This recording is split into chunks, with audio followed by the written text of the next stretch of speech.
Bonjour à toutes et à tous et bienvenue sur la chaîne à Espace Formation. Aujourd'hui, dans cette capsule, nous allons voir les compléments circonstanciels.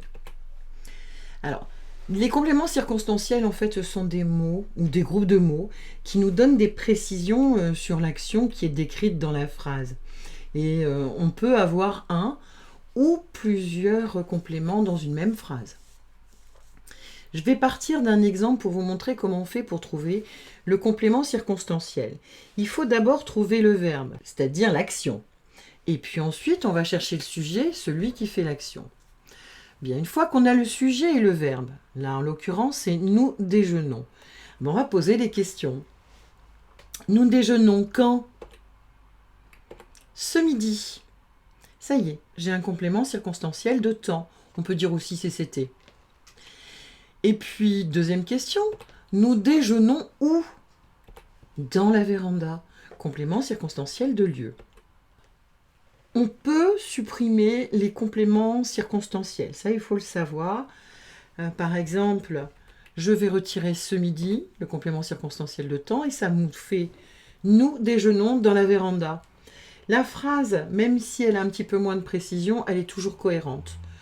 Donc on peut supprimer le complément circonstanciel et on peut le bouger aussi. Ce midi, nous déjeunons dans la véranda. Nous déjeunons ce midi dans la véranda. Voilà. On va voir les principaux compléments circonstanciels. Bon, on vient déjà de voir que pour le lieu, on pose la question où. Nous déjeunons où? Dans la véranda. Ensuite, pour le temps, on l'a vu aussi, nous déjeunons quand? Nous déjeunons ce midi pour le temps.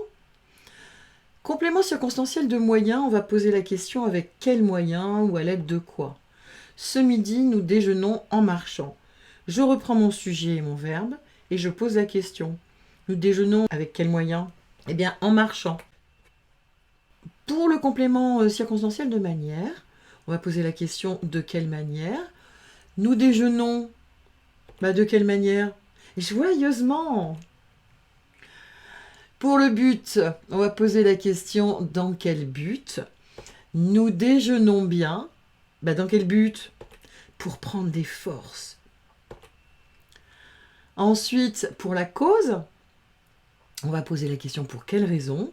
J'ai mon sujet, mon verbe. Nous déjeunons dans la véranda. Mais pour quelle raison? Parce qu'il fait chaud. Le complément circonstanciel d'accompagnement, on va poser la question avec qui? Je prends mon sujet et mon verbe et je pose la question. Nous déjeunons avec qui? Avec Simon. Et voilà, j'ai mon complément circonstanciel d'accompagnement. Ce sont les principaux. Il y en a d'autres, je vous en montre encore quelques-uns rapidement. Vous pouvez avoir le complément circonstanciel de comparaison, on va demander comme qui. De conditions, on va poser la question à quelles conditions. De conséquences, de sorte que quoi. Et l'opposition, malgré quoi, etc., etc. Alors, les compléments circonstanciels. Ils peuvent être, ça peut être un nom ou un groupe nominal, qu'il soit avec ou sans préposition, comme dans la véranda, ce midi, à pied, avec Simon. Donc il y a avec ou sans préposition. Ça peut être aussi un adverbe, joyeusement, gaiement, etc. Un pronom. Donc si on prend un exemple, hier j'étais au Louvre, j'y suis allée en métro. En fait, pour ne pas répéter deux fois Louvre, je vais, dans la deuxième proposition, mettre « j'y suis allée » en métro. Donc, le Y remplace Louvre. Je suis allée en métro où? Au Louvre. Donc, Y est un complément circonstanciel de lieu. Ça peut être aussi un gérondif. Le gérondif, c'est « en » plus le participe présent. En marchant, par exemple. Ou ça peut être une proposition. Pourquoi on mange dans la véranda? Parce qu'il fait chaud. Et bien maintenant, il ne vous reste plus qu'à aller vous entraîner sur les notions que nous venons de voir. Bon courage et à bientôt sur la chaîne Un Espace Formation. Surtout, hein, si vous avez aimé, n'oubliez pas de mettre un pouce et de vous abonner de façon à avoir les prochaines vidéos.